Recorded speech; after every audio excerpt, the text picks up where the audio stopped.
Hi, I'm Geoff Boyce Cars, and this is the 4,000 mile road trip review. I'll tell you a little bit about what it was like driving that car 4,000 miles across Europe and any lessons that we might have learnt along the way. Because I was in this little brook stream thing for my last video, I thought it might be good to, for my first video back, go to the same location. The all-new Dacia Jogger. I've just done 200 miles in this car, and I have to say the air conditioning is fantastic. 4,000 miles across Europe in a Volvo 850 TDI. I did say on my post just the other day, could anyone guess the average MPG? It was actually 3,965 miles, I think, or something like that. And 48 miles to the gallon is what we achieved. So I think that was either 5.5 or 6 tanks of diesel. So yeah, 48 miles to the gallon, and I can get 720 miles, give or take, out of a tank of fuel in this car at around about 100 euros. So pretty cheap way to cross the country, relatively speaking. So in terms of improvements that I did to this car before we left, you hopefully have seen my video. It's pretty well documented the work I've done on this car after buying it out of the field for 250 quid. Oh my gosh, this is my new surf wagon, isn't it? Look at this in the back. It's so bad. That included disc calipers, all the brakes, all sorts, welding on the arches, everything, some cosmetics. And then just prior to going away, I had the cam belt done. And then that went wrong. So I actually broke down a couple of days before we were meant to be going away. And then I went and bought a backup car because I was thinking that that was going to be the end of this car. And it all worked out okay in the end, but it was pretty stressful. Did the car cause us any problems across 4,000 miles? Well, no. It does now have a bit of a... It's a bit slow to start when it's hot.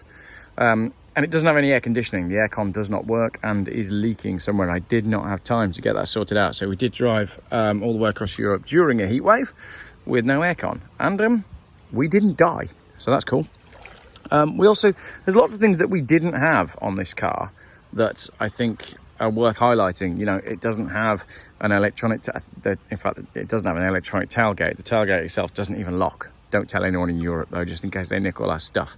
So yeah, it doesn't actually have, you know, an electronic tailgate or all this stuff that modern cars have. And you just think, well, do you really need any of it? Well, you don't, do you? You just jump in your car and you just drive. It's that easy. So yeah, 4,000 miles was the total. I think the longest bit we did in one go was something like 650 or 700 miles. We've got this massive top box. It's an Autoform XR, which is a Swedish roof box. Came off of a Facebook Marketplace some years ago for another car that we had. It suits the Volvo way better than it ever suited the BMW that we had. And I did a bit of a restoration on the top box before we came away. I painted it with high coat gloss black, so that worked out pretty well. Another key thing that I did to the car before the trip, just splashing around barefoot again. Oh, and I should point out that of that 4,000 miles, 95% of it was done barefoot. I never drive in shoes, so it was all in flip-flops, which are in the footwell there. Right, so what does the car look like after 4,000 miles? I'll show you. The wooden steering wheel was brilliant, absolutely brilliant. It just made sure that my hands weren't sweaty and sticking to the wheel, and it was easy to wipe clean. And that was the single best modification or improvement I did to the car. The wood wheel made a huge difference. I've not cleaned it yet since we got back. You can tell there's lollipop sticks down there, sunglasses, tripod. You know, another question would be how much suntan lotion did we go through? None, actually, because we don't believe in it. But more on that another day. This is the back of the car, which was actually full of stuff. We've got plenty of soft toys and teddies and a Nintendo in there, obviously. You know, the kids did spend a fair amount of time on their devices during the trip. But that's part of the course, really. I also removed the 7-seat conversion. And the reason I removed...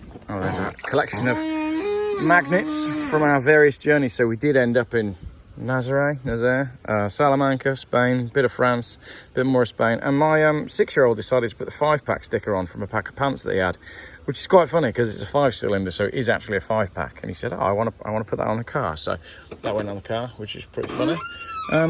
Yeah, so I removed the 7-seat conversion because with the 7-seat conversion out the way, it gives you enough space to have a full-size spare in there. So I put 5 tyres on this car before we came away. Emergency parking number plates. We've all got emergency parking number plates, haven't we? You know, for when you need to Oh, balls. Drop my magnet. Wife's going to kill me. You know, emergency plates for when you need to park your car in an emergency on someone else's number plates. No, I'm joking. So yeah, so what else is there to say about the car? It's obviously a 5-speed, 5-cylinder diesel, and it was brilliant. The cruise control works, although it's a little sensitive. So the cruise control does tend to kick out if you go over a slightly heavier bump. That is my Crocodiles of the Wild mug, which you might remember from the Alfa Romeo video. But this mug basically came all the way across Europe with us. And yeah, I've drank my tea out of that consistently for 4,000 miles, which is quite amusing. Now, I don't reckon there's many flies on the front of this car. I also did the chameleon windscreen, which was, again, brilliant. I thought I might hate it in the dark. Absolutely didn't. There's not many flies on the front of this car, considering it's just driven 4,000 miles across Europe. But maybe that's another story in and of itself, to do with pesticides and whatnot. You'd think the front of this car would be absolutely plastered in flies, and it really isn't. We didn't drive in that much rain, apart from when we got back to England. You'd definitely think this car would be in, you know, a worse state than it actually is. But there we go. I mean, I just thought, as the last video I did was oh look, I've just driven 200 miles in this Dacia and this is how it was.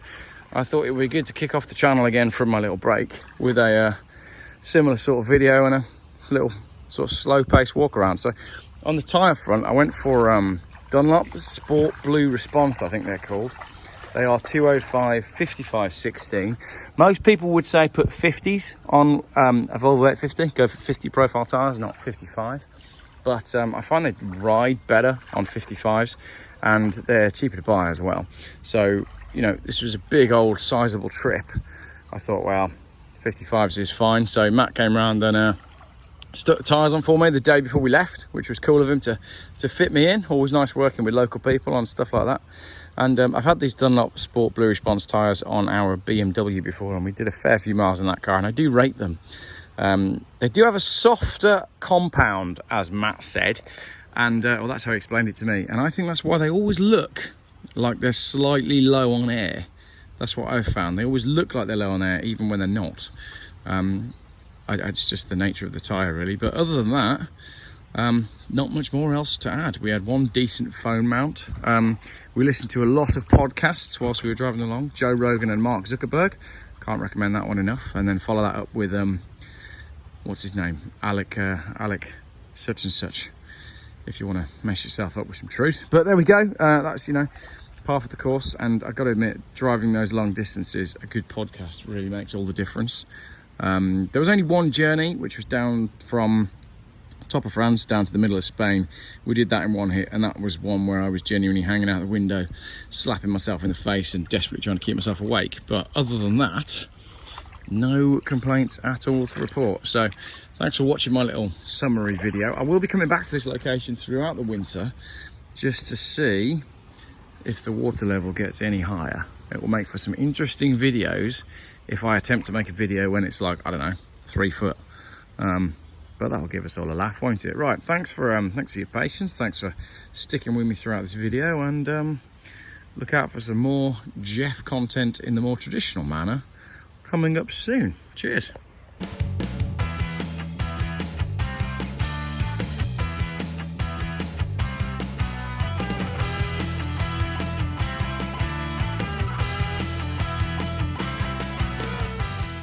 Geoff buys cars.